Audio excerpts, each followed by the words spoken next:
दोस्तों ये कहानी है 3 ऐसे कपल्स की जो अपने अपने बॉयफ्रेंड के साथ हॉलिडे मनाने के लिए कहीं बहुत दूर जंगलों में निकल पड़ते हैं। लेकिन वहाँ पर उनके साथ कुछ ऐसी दिल दहला देने वाली घटनाएं होती हैं जिसका उन्होंने सपने में भी नहीं सोचा था। लेकिन क्या वो लोग वहाँ से बाहर निकलकर बच पाए या वहीं मारे गए, चलिए जानते हैं। तो कहानी की शुरुआत में हम देखते हैं कि ल्यूगो जोसेफ नाम के 2 वर्कर एक कंपनी की ट्रक में कुछ खतरनाक केमिकल के ड्रम्स लादकर उन्हें कंपनी की लैब में पहुँचाने के लिए रास्ते से जा रहे होते हैं। वो दोनों बातों में मगन होते हैं कि अचानक ट्रक के सामने एक हिरन आ जाता है और उसे बचाने के चक्कर में ट्रक आउट ऑफ कंट्रोल हो जाता है, जिसकी वजह से केमिकल का एक ड्रम ट्रक से लुढ़ककर रोड के किनारे वाली नदी में गिर जाता है और बहते हुए पास ही एक झील में पहुंचकर लीक हो जाता है, जिससे वो खतरनाक केमिकल आसपास फैल जाता है। सीन शिफ्ट होता है और हम देखते हैं कि जेन, जो और मैरी नाम की 3 लड़कियां गाड़ी में बैठकर वीकेंड मनाने के लिए उसी झील के किनारे बने फार्म हाउस में आती हैं। ये फार्म हाउस मैरी के कजिन का था। जब वो लोग वहाँ पहुँचते हैं तो पास में रहने वाली ओल्ड लेडी उनका वेलकम करती है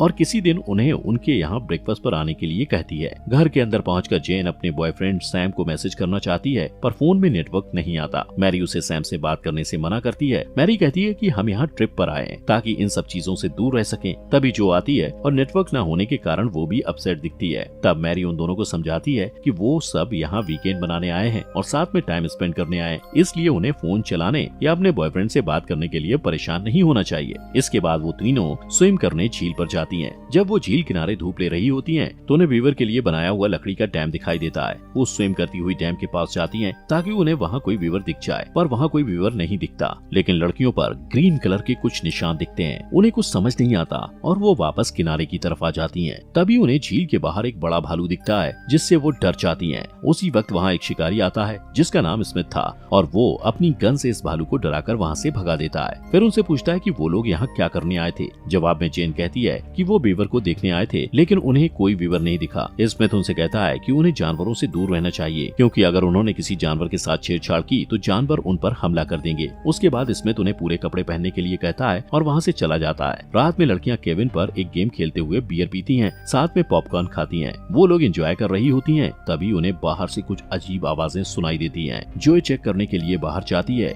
लेकिन उसे कुछ दिखाई नहीं देता। इस बीच मैरी और जेन दरवाजे के बाहर खड़ी होकर उसका इंतजार करती हैं कि अचानक दरवाजा बंद हो जाता है और दोनों डर जाती हैं। इतने में मैरी का बॉयफ्रेंड टॉमी पीछे से आकर उन्हें डरा देता है। उसी वक्त जोए का बॉयफ्रेंड उसे गोद में उठाकर घर की तरफ आता है। दरअसल ये उन तीनों के बॉयफ्रेंड का प्लान था कि अचानक पहुंचकर उन्हें सरप्राइज दिया जाए। तभी घर के अंदर से सैम निकल कर आता है और उन तीनों को देखकर मैरी बहुत गुस्सा होती है क्योंकि वो चाहती थी कि उस वीकेंड ट्रिप में तीनों सहेलियों के अलावा कोई भी ना हो, खास करके उनके बॉयफ्रेंड तो बिल्कुल भी ना आए। इसलिए वो तीनों लड़कों से जाने को कहती है, पर जब वो जेन से पूछती है तो वो कहती है कि उसे उसके रहने से कोई दिक्कत नहीं है। इसलिए तीनों लड़के रुक जाते हैं। थोड़ी देर में मैरी और जो अपने रूम में अपने बॉयफ्रेंड के साथ इंटीमेट होती है, पर जेन और सैम लिविंग रूम में ही बैठे रहते हैं। दरअसल जेन को शक था कि सैम की कोई दूसरी गर्लफ्रेंड भी है, इसलिए वो उससे नाराज थी। वो अपने मोबाइल में सैम को एक फोटो दिखाती है जिसमें सैम एक लड़की को किस कर रहा था। सैम उस फोटो को देखकर कहता है कि उसने बहुत नशे की हालत में उस लड़की को किस किया था, वरना तो उसे जानता तक नहीं है। लेकिन जेन उसकी बातों पर यकीन नहीं करती और वो उसे 2 बार थप्पड़ लगाती है। सैम उसे मनाने के लिए किस करता है और कहता है कि वो सिर्फ उसी से प्यार करता है, पर वो नहीं मानती और उसके पेट में जोर से लात मारकर अपने रूम में चली जाती है।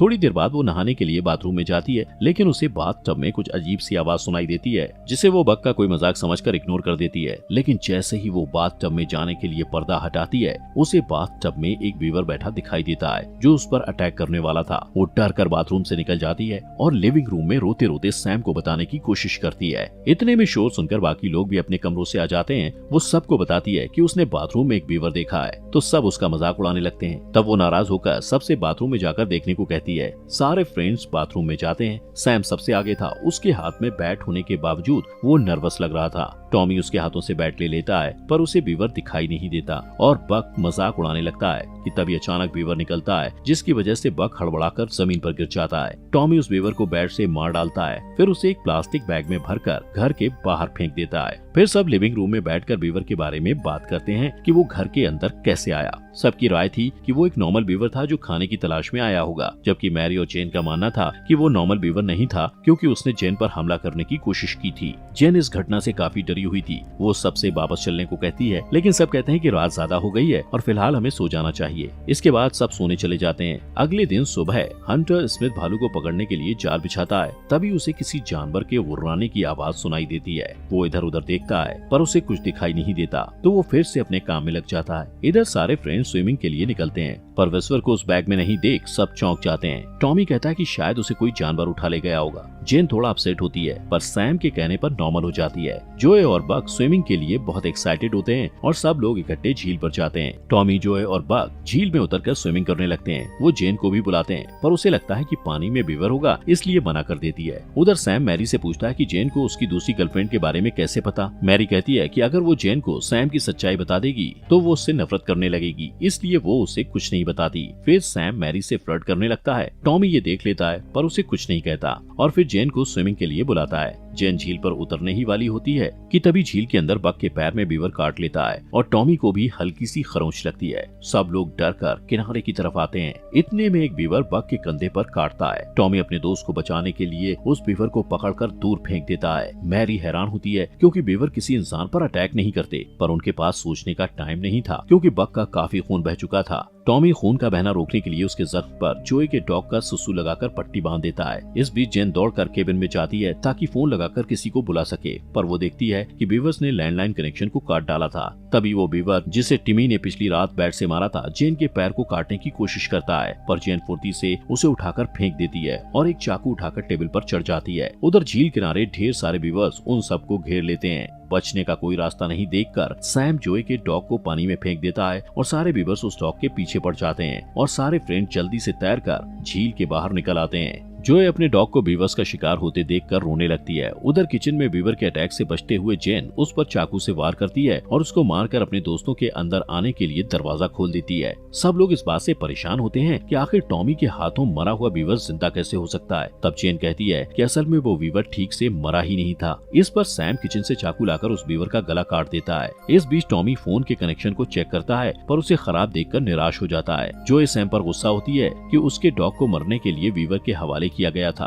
वो उसे हाथ से मारने लगती है। मैरी उसे शांत करने की कोशिश करती है पर जोए और भड़क जाती है और कहती है सैम मैरी के साथ मिलकर जेन को धोखा दे रहा है। यहाँ इस बात का खुलासा होता है कि टॉमी और जेन के अलावा सभी ये बातें जानते थे, लेकिन जेन ये सुनने के बाद कहती है कि फिलहाल उनके सामने उससे भी बड़ा इशू है जिस पर ध्यान देने की जरूरत है। इस बीच टेबल पर पड़ा हुआ बीवर हिलने लगता है तो सैम उसका सिर काटकर बाहर फेंक देता है। इस बीच बक की हालत खराब होने लगती है और उसके लिए रात गुजारना मुश्किल होता है। जेन कहती है कि उन्हें पड़ोसी के घर जाकर उनका फोन इस्तेमाल करना चाहिए, पर सैम को ये आइडिया सही नहीं लगता। कोई और रास्ता नहीं सूझता तो टॉमी अपनी कार में बक को हॉस्पिटल ले जाना चाहता है। वो सैम से वहीं रुककर लड़कियों का ध्यान रखने कहता है। जोए बक के जख्मी पैर को देखकर उनके साथ जाना चाहती है। मैरी उन्हें रोकने की कोशिश करती है पर टॉमी उससे चाबी लेकर बक और जोए के साथ बाहर आकर गाड़ी में बैठ जाता है। उनके जाते ही सैम जेन और मैरी के साथ मिलकर घर के सारे खिड़कियों दरवाजों को सील कर देता है ताकि कोई भी वीवर घर के अंदर न जा सके। उधर पड़ोस में रहने वाली मिसेस ग्रेगोरसन इतनी रात में कार के टायर्स की आवाज सुनकर फिक्रमंद हो जाती हैं और अपने पति से कहती हैं कि उन्हें जाकर देखना चाहिए कि सब कुछ ठीक है या नहीं, पर उनके पति ये कहकर मना कर देते हैं कि वो लोग एंजॉय कर रहे होंगे और ऐसे में उन्हें डिस्टर्ब करना ठीक नहीं, और वो अपने सोफे पर पास में बैठे हुए एक वीवर को गलती से अपना डॉग समझकर सहलाने लगते हैं। उधर टॉमी कार ड्राइव कर रहा था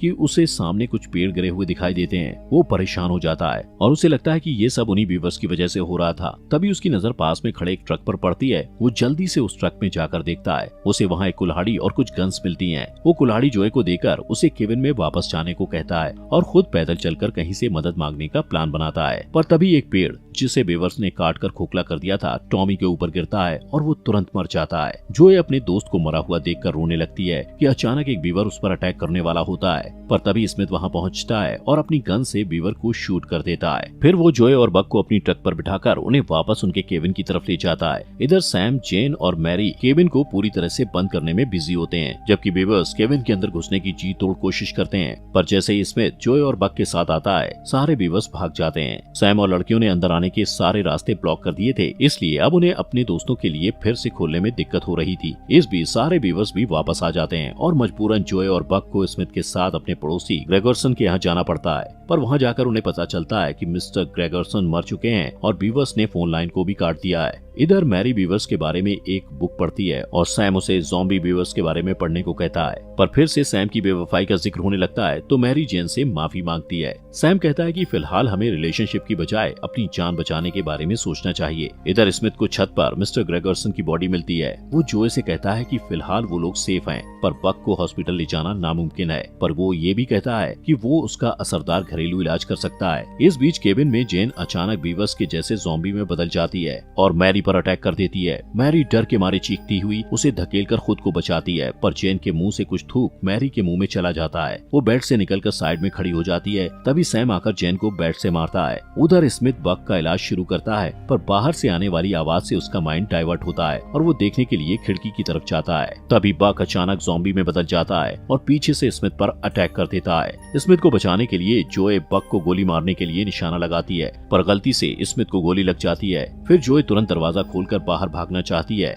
पर दरवाजा खुलते ही सामने बीवर्स को बैठा देखकर वो ऊपर की तरफ भागती है और बेडरूम में घुसकर दरवाजा बंद कर लेती है। लेकिन तभी ज़ॉम्बी बनी हुई मिसेस ग्रेगरसन पीछे से उसके बाल पकड़ लेती हैं। जोए खुद को बचाने के लिए उसे शूट करना चाहती है, पर बंदूक में गोली खत्म हो चुकी थी, इसलिए वो खिड़की से कूद जाती है और जमीन पर गिरते ही बेहोश हो जाती है। इधर मैरी सैम से कहती है कि बीवर्स जिसे भी काटते हैं उन्हें कोई वायरस इन्फेक्शन हो जाता है, जिसकी वजह से वो लोग ज़ॉम्बी में बदल जाते हैं। जेन के साथ भी यही हुआ था। इस बीच सारे बीवर्स जमीन के रास्ते केबिन में घुसने की कोशिश करते हैं। सैम अपने बैट से उन्हें मारने की कोशिश करता है। एक बीवर उसके बैट को चबा जाता है, लेकिन सैम उस टूटे हुए बैट को तलवार की तरह इस्तेमाल करके उस बीवर को मार डालता है, जबकि मैरी हथौड़े से बीवर्स के सिर पर वार करती है। वहाँ चारों तरफ बीवर्स मौजूद थे, इसलिए दोनों बाथरूम में घुसकर खुद को लॉक कर लेते हैं। फिर दोनों एक दूसरे की बॉडी चेक करते हैं ताकि कंफर्म कर सकें कि उन्हें कोई खरोंच तो नहीं लगी, लेकिन कपड़े उतार देने के बाद वो खुद पर कंट्रोल नहीं कर पाते और इंटीमेट हो जाते हैं। इस बीच बीवर कुछ इलेक्ट्रिक वायर्स को चबा लेता है, जिससे पूरे केबिन में आग लग जाती है। तभी अचानक जेन बाथरूम के अंदर घुसकर सैम के प्राइवेट पार्ट को काट लेती है। ये देखकर मैरी तुरंत वहाँ से भागती है। जैसे ही वो केबिन से बाहर निकलती है, उसे सामने एक ट्रक दिखाई देता है जिसे जोए चला रही थी। जोए मैरी को ट्रक में बिठाकर तेजी से चलाती है, पर तभी ज़ॉम्बी बना स्मिथ वहाँ पहुँच जाता है और अपनी ही ट्रक पर गोलियां चलाने लगता है, जिससे ट्रक एक पेड़ से टकरा जाता है। दोनों लड़कियां देखती हैं कि बहुत सारे लोग और जानवर भी ज़ॉम्बी बन चुके हैं और उन्हीं की तरफ आ रहे थे, पर जोए इन सब की परवाह किए हुए बिना ट्रक चलाती रहती है। तभी ट्रक के ऊपर से उन्हें ज़ॉम्बी बनी जेन लटकती हुई दिखाई देती है, लेकिन जोए उसे कुचलती हुई आगे बढ़ जाती है। फिर वो दोनों टॉमी की बॉडी को देखकर ट्रक से उतर जाती हैं और थोड़ी दूर पैदल चलती हैं कि तभी अचानक मैरी जोए के ऊपर गन का निशाना लगाकर कहती है कि जोए को बीवर ने काटा होगा, इसलिए वो ज़ॉम्बी बन सकती है। पर तभी वो खुद बीवर जैसे ज़ॉम्बी में बदल जाती है और जोए उसे कुल्हाड़ी से मार डालती है। इतने में वही ट्रक जिसने मूवी की शुरुआत में केमिकल से भरा ड्रम गलती से नदी में गिरा दिया था, जोए को कुचलता हुआ वहाँ से निकल जाता है। इसके बाद हम देखते हैं कि एक मधुमक्खी एक ज़ॉम्बी की लाश पर बैठती है और फिर अपने छत्ते में वापस जाती है, लेकिन इससे पहले ही वो भी ज़ॉम्बी में बदल जाती है। दोस्तों, हमारे फॉक्स एक्सप्लेनर हिंदी चैनल को सब्सक्राइब करना मत भूलना।